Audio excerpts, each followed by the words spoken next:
हम अपने बच्चों को हमेशा ये सिखाते हैं क्या सही है, क्या गलत है, क्या करना चाहिए, क्या नहीं करना चाहिए।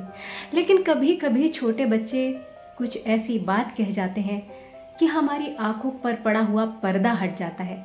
हमें लगता है हम कितना कम जानते हैं, कितना कम समझते हैं जिंदगी को। बड़ी खूबसूरती से ये कहानी महानगरों में ऊंची अट्टालिकाओं में रहने वाले लोगों के जीवन और गांव के जीवन के फर्क को सुनाती है।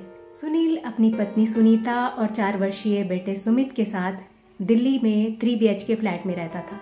उसकी काफी अच्छी तनख्वाह थी।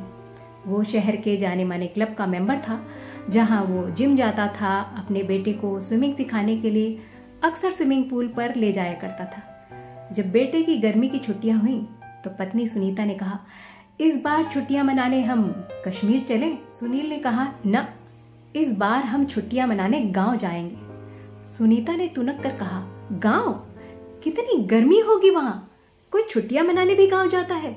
अरे गांव तो कभी भी 1-2 दिन के लिए हम चले जाएंगे। सुनील जब ग्रेजुएशन कर रहा था तभी उसके पिताजी गुजर गए। उसकी शादी के चंद महीनों बाद माँ भी ये दुनिया छोड़कर चली गई। उसके बड़े भाई पैतृक गांव के मकान में अपने परिवार के साथ रहते थे। बड़े भाई के 2 बेटे थे। सुनील ने कहा, सुनीता, जब मैंने बड़े भैया को फोन किया कि मैं इस गर्मी की छुट्टियों में परिवार के साथ गांव आ रहा हूं, तो वो इतने खुश हुए। हमने एक बार भी उन्हें दिल्ली नहीं बुलाया क्योंकि हम इतने व्यस्त रहते हैं। गांव तो हम जा ही सकते हैं ना। मुझे सुमित को उसके बड़े भाइयों से मिलवाना है। बड़े बेमन से सुनीता ने पैकिंग की। सुनील ने अपने बड़े भाई के सारे परिवार के लिए कपड़े खरीदे। गांव दिल्ली से बस 6 घंटे की दूरी पर था, इसलिए वो अपनी गाड़ी से ही गए।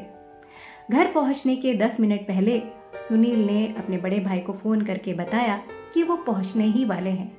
वो पहुंचे तो पूरा परिवार बाहर उनके स्वागत के लिए खड़ा था। बड़े भाई के दोनों बेटों ने दौड़कर चाचा और चाची के पैर छुए। सुनील ने इशारा किया तो सुमित ने भी ताऊ जी और ताई जी के पैर छुए। उन्होंने सुमित को गोद में उठा लिया और चहकते हुए घर के अंदर चले गए।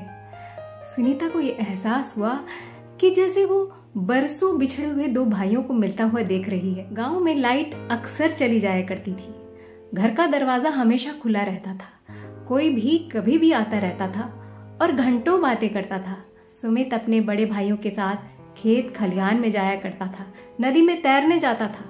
15 दिन कैसे गुजर गए पता ही नहीं चला। वापस लौटते समय सुनील ने सुमित से पूछा, तो बेटे, कैसा लगा तुम्हें गांव और कैसे लगे वहां के लोग? सुमित ने बताना शुरू किया, हमारे घर में तो एक डॉगी है। हम उसकी गले में पट्टा बांध कर रखते हैं, उसे बाजार से बिस्किट लाकर खिलाते हैं। गांव में तो सब कुत्तों के साथ ऐसे ही खेला करते थे। किसी कुत्ते के गले में पट्टा भी नहीं था। सब अपने घर से रोटी लाकर उसको खिलाते थे। मैं आपके साथ स्विमिंग करने क्लब जाता हूँ। स्विमिंग पूल कितना छोटा है, थोड़ी दूर तैरकर वापस मुड़ना पड़ता है। गांव में तो हम नदी में तैरते थे। कितनी बड़ी थी नदी, हम कितनी दूर तक तैरते थे। अच्छा, पर वहां लाइट जो चली जाती थी फिर तुम्हें कितनी गर्मी लगती होगी। कहाँ, हम सोने छत पर चले जाते थे। हमारे घर पर तो छत भी नहीं है। घर में ट्यूबलाइट और बल्ब की रोशनी चमकती है, इसलिए उसे बंद करना पड़ता है। मगर यहाँ तो मुझे चांद और सितारों को देखने में बहुत मजा आती थी। हमारे घर में तो चांद सितारे दिखते ही नहीं है। मम्मा कहती है किसी के घर जाओ तो बता कर जाओ, किसी को डिस्टर्ब नहीं होना चाहिए। पर वहाँ गांव के घर में तो कोई भी आता रहता था। सब कितना हंसकर बातें करते थे, कोई डिस्टर्ब ही नहीं होता था। हमारी बिल्डिंग में तो कितना छोटा सा गार्डन है, मगर यहाँ तो कितने बड़े बड़े गार्डन थे। मैंने छोटे वाले ट्री से भिंडी तोड़ी और बड़े वाले ट्री से भैया ने आम तोड़कर मुझे खिलाया था। हम तो खाना बाजार से खरीद कर लाते हैं, पर गांव में तो सब लोग खाना खुद उगाते हैं। दिल्ली में तो हमारे पास सिर्फ छोटा सा घर है, मगर ताऊ जी ताई जी के पास तो धरती, आसमान, चांद, सितारे सब कुछ है।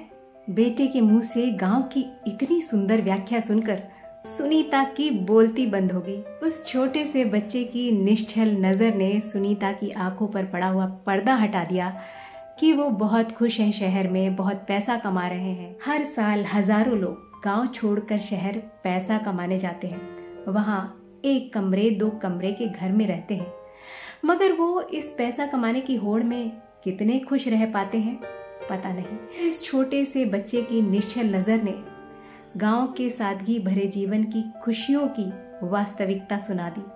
तो ये कहानी अच्छी लगी हो तो वीडियो को लाइक करिएगा, शेयर करिएगा और चैनल को सब्सक्राइब जरूर करिएगा।